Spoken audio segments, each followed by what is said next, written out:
Welcome to another deep dive, everyone. Today we'll be taking a close look at the future of healthcare in Africa. Specifically, what the emergency field could look like by 2025. It's a really fascinating area to explore. On the one hand, Africa has some serious healthcare challenges, Absolutely. but it's also a place where some truly incredible innovations are emerging. Oh, absolutely. We'll be examining the trends and technologies that seem poised to completely transform healthcare over the next few years. Yeah, and it's important to remember, right, this isn't just like some futuristic dream. You're right. A lot of these changes are already in motion. Exactly. We'll be drawing on some really great sources for this discussion. One of them is a report from McKinsey. They really delve into the potential of digital health in Africa. I'm excited to dig into that. Yeah. And we also have an article from Roche that highlights a lot of the innovations that are already happening. It's amazing, right? Thinking about things like drone deliveries for COVID tests in Ghana and using AI to help triage patients. This is going to be anything but your typical healthcare conversation, that's for sure. Definitely not. I mean, even just to start with, that McKinsey report, right? They predict that these digital health tools we're talking about, Right. they could boost efficiency in African healthcare systems by like a full 15% by 2030. 15%. That's Big time. incredible. Yeah. And think about what that means. A 15% boost. Yeah. That translates to billions of dollars freed up. Wow. I hadn't thought of it like that. Billions. Just imagine what could be done with all that money. Well, yeah, like what kinds of things are we talking about here? Well, okay, so think about it. You can expand services, reach more remote communities, even strengthen that whole emergency response network. So like potentially shorter wait times for ambulances. Exactly. Yeah. Better equipped mobile clinics, maybe. Wow. Faster access to life-saving care. Yeah. I hadn't considered the impact on emergency services like that. Oh, it's huge. It has the potential to be huge. And McKinsey also talks about virtual interactions being like this big game changer. Yeah. Stuff like using teleconsultations for, minor issues, maybe follow-ups, and then remote monitoring for folks who have chronic conditions. It seems pretty basic when you just say it like that. Yeah. But the impact could be massive, especially, I imagine, on how quickly you can respond to emergencies. Absolutely. And the best part is, we're not just sitting around waiting for some futuristic technology to like magically appear. Right. I mean, look, Africa's already seen this huge boom in mobile phone use. It's everywhere. Right. And that's existing infrastructure. We can build on that to really expand virtual care, especially in emergency situations where, rapid communication is absolutely key. Totally makes sense. Can you give me like a real-world example of how that might look? Yeah, sure. Yeah. Imagine, okay, you have a paramedic, right, out in a really remote village somewhere, and they can instantly connect, through their phone with a specialist, like in a major city hospital, just to get guidance. It could be life-saving. Yeah. It's like having a specialist virtually riding along in the ambulance with them. Exactly. And that sort of, instant access to expertise could be really, really helpful in addressing that shortage of healthcare workers. Right. That's a huge issue. Yeah, especially in rural areas. And it impacts, those emergency response times, too. It's all connected. Yeah. It's all starting to feel very real. Like we really are on the brink of some big changes, especially in how we provide emergency care. I think so. But we can't get so caught up in virtual solutions that we forget there's other stuff too, right? Oh, definitely. Like McKinsey also mentions things like, interoperable electronic health records. So basically, like a patient's medical history is accessible anywhere in Africa. Yeah, that's big. Yeah. That could be truly transformative, especially in an emergency. Imagine, right? An ambulance arrives at an accident and paramedics can immediately pull up the patient's whole history. Wow. Allergies, blood type, everything. That's game changing. It could make treatment so much faster and more accurate. Oh, for sure. When you think about it, it's kind of crazy how fragmented healthcare information is. Yeah. It makes you realize how much time gets wasted just trying to put the pieces together in an emergency. Totally. And it's not just about saving time. It's a safety issue, too. Of course. Having all that vital information ready to go could help prevent medical errors, Yeah. potentially save lives. Absolutely. And imagine how that kind of interconnectivity could revolutionize how we respond to, like, disasters, right? Good point. You'd have real-time data on everything, the number and location of injuries, blood supplies that are needed, available hospital beds. That kind of coordination could really step up our emergency response game. The possibilities are pretty incredible. Mm. But again, it's not just theory. That Roche article, they talk about real-world stuff that's already happening, like using drones to deliver COVID tests in Ghana to remote areas, especially. Oh, it's amazing what they can do with drones these days. It's like something out of a movie, I know, right? but it's really happening. It is. And it highlights how, Africa isn't just like copying solutions from other places. Yeah. They're creating their own innovative approaches tailored to their unique situations. Absolutely. And that's what's really exciting about this whole thing. It's like they're leapfrogging ahead in some ways. Yeah. And going back to what we were talking about earlier, it's not just about the cool tech either. Right. It's about the data behind it all. Oh, right. You mentioned that before. Yeah. Being able to gather and analyze good data, that's absolutely crucial to really understanding trends, predicting outbreaks, and ultimately making those emergency response systems better and more efficient. Well, it makes you wonder then, what kind of data would be most useful in an emergency, right? Yeah. I mean, location data is an obvious one. But what about stuff like real-time traffic info? That could help ambulances navigate. Right. Or even weather data, stuff that could affect how quickly you can get somewhere. There are so many possibilities. I know, right? It's almost overwhelming. It is. Yeah. But it's also incredibly exciting. Oh, absolutely. And don't forget, though, it's not just about having the data. It's about using it the right way, too. Of course. Making sure it's ethical, that privacy and security are taken seriously. Couldn't agree more. Yeah, it's a huge responsibility. It is. And as much as it's thrilling to talk about all this potential, we need to make sure that it actually benefits everyone. Exactly, not just a select few. That's the goal, right? Making quality healthcare accessible to everyone. Absolutely. That's what it's all about. It's so important, right? That access and equity as we go through all these, technological shifts in healthcare. Absolutely. Yeah. We can't leave anyone behind, not as we move toward a more efficient and effective system. Yeah. The Roche article really emphasizes regional collaboration. It's key.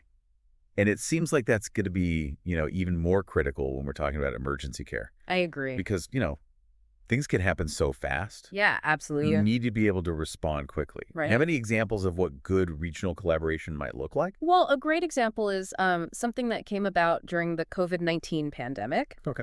It was called the African Medical Supplies Platform. I've heard of that. Yeah, and it really helped countries get access to, the essential stuff they needed. Yeah. So imagine, right, that same level of cooperation applied to emergency response. Okay, yeah. Countries sharing their knowledge. Resources. Personnel even. So they can respond to crises more effectively. Right, because no one country can do it all alone. Right. Especially when it's something big, like a natural disaster. Exactly. Or maybe a situation where a country is just completely overwhelmed by, like, a sudden crisis. Yeah, that's when that regional support network would be so important. It could literally mean the difference between life and death. And it's not just about sharing, physical stuff either, right? Like the Roche article also mentions Uganda helping Sierra Leone with viral load testing and diagnostics. It's true. Sharing knowledge and building capacity, that's just as important as sharing, equipment. Totally. Because ultimately you want to empower other countries to be self-sufficient, right? Exactly. You give them the tools and the knowledge, and they can take it from there. Okay, so we've talked a lot about these really cool technologies, but we also need to think about, like, the human element. Of course. How do we make sure healthcare workers are actually ready to use all this stuff? Training. Training is key. Training. Yeah. We need to give them the skills to operate the new devices, analyze the data, use those telemedicine platforms effectively. It's not just about, like, handing them a fancy gadget and saying, good luck. Definitely not. They need to feel comfortable and confident using these tools. Otherwise, it's not going to work. Right. And it's not just about training doctors in big city hospitals. No, not at all. We need to reach those healthcare workers in rural areas, too. Absolutely. Those are the places where these innovations can make the biggest difference. So how do we do that? How do we make sure everyone has access? Well, it's about bridging that digital divide, right? We can't have a situation where all the good stuff is just in the cities. Right. We need to invest in infrastructure, make sure there's reliable internet access, good mobile networks. Even basic computer training, maybe. Yeah. It's about creating an environment where those technologies can actually flourish. It's like you need to build a strong foundation before you can even start to think about the fancy stuff. Exactly. It's all connected. Okay. But it's not just healthcare workers either, right? Communities need to be involved too. Oh, absolutely. Community engagement is so important. Like, how do we make sure that communities are actually on board with all these changes? We need to make sure they understand these technologies, first of all, that they feel comfortable using them and see them as, a positive thing for their health. Like, not some scary futuristic thing. Exactly. Maybe we need community workshops or educational campaigns. Oh, that's a good idea. Yeah, or partnerships with, local leaders and organizations. So people trust what they're being told. Exactly. Think about it. Demonstrations of drone deliveries in a rural village. Show people how it works. Or mobile health clinics that offer, basic computer training alongside the medical care. Make it all accessible and understandable. Right. And then people can actually see how this tech can improve their lives. It's about meeting people where they are. Yeah. And making them participants in their own healthcare journey. I like that. Participants. Yeah. And speaking of participation, we talked about data a bit earlier. But I'm curious, how does that all fit into the future of emergency care? Data is going to be huge in shaping the future of healthcare. Okay. I mean, particularly in emergencies. Just imagine a world where you have all this real-time data. From where? From ambulances, hospitals, even people's health apps on their phones. All in one place. Yeah. All fed into this central platform. It would give you this amazing overview of what's happening. So you can see where the problems are. Exactly. And then you could coordinate responses, allocate resources. Make sure everything's running smoothly. And even potentially, predict outbreaks or surges in demand. That's incredible. It's powerful stuff. It would allow you to be proactive instead of just reacting all the time. Right. Data can help us move from a fix it when it's broken approach to a let's prevent it from breaking approach. That's a much better way to do things. It is. And data can help us get there. Okay, so to wrap up this part of our deep dive, we've talked about virtual care, drones, AI, data, and the human element. A lot. We covered a lot of ground. We did. But I think there's a central theme emerging here. What do you think it is? I think it's that the future of healthcare in Africa, especially when it comes to emergencies, isn't about just copying what other countries are doing. Oh, definitely not. It's about finding solutions that work for Africa. Exactly. It's about using innovation to solve the specific challenges that Africa faces. It's about embracing local knowledge. Empowering communities. And fostering that collaboration we talked about earlier. Yeah. So we can create a future where everyone has access to quality healthcare. No matter where they live. Or what their circumstances are. I love that. That's a really inspiring message. I hope so. Because it's a future we can build together. So we've talked about all these amazing advancements in emergency care. Yeah, it's exciting stuff. It is. But as we wrap up this deep dive, I'm kind of curious about the people involved. Yeah. How do we make sure healthcare workers are actually ready to use all this new tech and that communities are on board with these changes? That's such a great question. And honestly, it's something that often gets overlooked. Right. Everyone gets so caught up in the shiny new gadgets. Exactly. But technology is only as good as the people using it. So true. Yeah. What needs to happen then to make sure everyone's prepared? Well, for starters, we need to invest in training and education. Okay, so what kind of training are we talking about? Imagine, equipping paramedics and first responders. Yeah. Not just with the latest medical equipment, but also with, the digital literacy skills they need. So they can actually use this stuff. Exactly. They need to know how to operate those devices. Right. How to analyze data, how to use telemedicine platforms. The whole new skill set. It is. We have to empower healthcare workers to be comfortable and confident using these tools. Yeah. And not just, the doctors in big city hospitals. Oh, no. We need to reach those healthcare workers out in rural communities, too. Absolutely. That's where these innovations can really make a difference. Right. But that's a challenge, isn't it? Oh, for sure.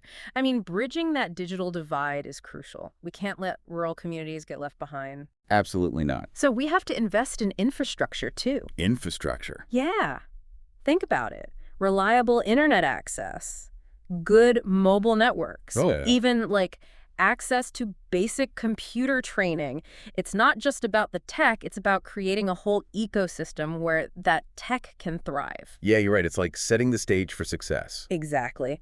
And then we also need to consider the communities themselves. Oh, right. Yeah. How do we get them on board? Community engagement is so important. We need to make sure communities understand these new technologies, Right. that they feel comfortable using them, and most importantly, that they see the value in them. Like how these technologies can actually help them. Exactly. This might involve, like, community workshops or campaigns. Like I said, educating people. Yeah, maybe partner with, local leaders and organizations, people they trust. Build that trust. Yeah. Exactly. Think about it. Maybe we could do some demonstrations of drone deliveries in rural areas. Show people how it works. So cool.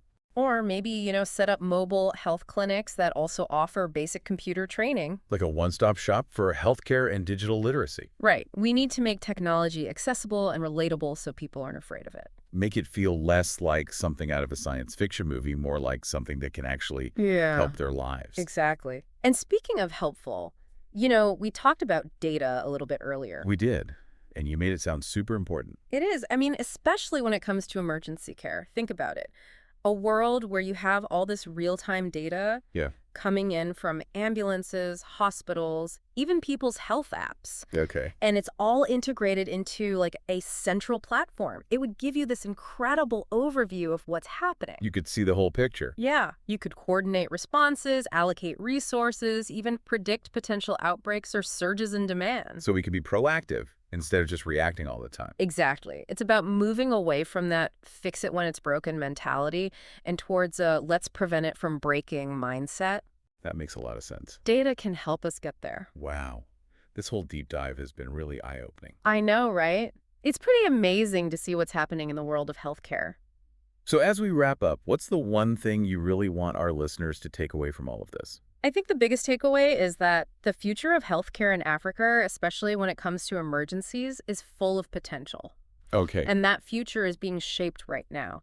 But it's not just about, adopting the latest technology. It's about adapting those technologies to meet Africa's unique needs. Finding African solutions for African problems. Exactly. And we need to remember that investing in things like training and community engagement. The human stuff. Yeah. That's just as important as investing in fancy new gadgets. And data is going to be key in all of this. It all fits together. It does. We can use data to make smarter decisions, to improve how we respond to emergencies. And ultimately to build a better healthcare system. A system that works for everyone. That's the goal. A healthcare system that's accessible, efficient, and equitable for all. Absolutely. Well said. And to all our listeners out there, remember to stay curious, stay informed, and stay engaged. It's an exciting time to be following this stuff. It is. The future of healthcare in Africa is a collective effort, and we all have a role to play in shaping it. Thanks for joining us on The Deep Dive.